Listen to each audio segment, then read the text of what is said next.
আজকে আমাদের গ্রামে সোলার লাইট লাগালো। আর কেন লাগালো চলো তোমাদেরকে সেবাটাই খুলে বলি।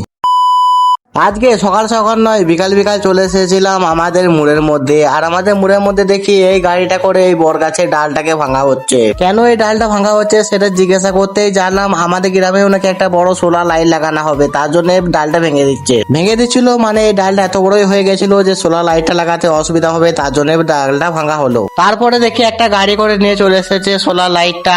আর এই যে এই পজিশনে লাগবে লাইটটা। আর মিস্ত্রি ভাইরা সব নিজের নিজের ফটাফট কাজ করতে আরম্ভ করে দিয়েছিল, মানে ওই লাইট গুলো ফিটিং করার জন্য। আর এই লাইট গুলো লাগানো হলো 7 আগস্ট 2026। তারপরে দেখো মিস্ত্রি ভাইরা অনেকটাই কাজটা কমপ্লিট করে নিয়েছে। এরপর ভালোভাবে ফিটিং করে লাইট ফাইট জ্বালিয়ে ভালো করে গাড়িটাতে বেঁধে আস্তে আস্তে করে তুলতে আরম্ভ করে দিল ড্রাইভার সাহেব। এরপর দেখো পুরোপুরি ভাবে লাইটটা দাঁড় করানো হয়ে গেছিল, নিচের নাট গুলো টাইট দেওয়া হচ্ছিল। আর কত কত মানুষ শুধু এইটা দেখতে এসেছে, শুধু একবার দেখো। যাই হোক গাইস, নাটগুলো টাইট দিয়ে ভালো করে সোলার লাইটটা লাগাক। আর আমি বাড়ি যাই, আর তোমরা ভিডিওটা লাইক কমেন্ট শেয়ার সাবস্ক্রাইব সব করে দিও।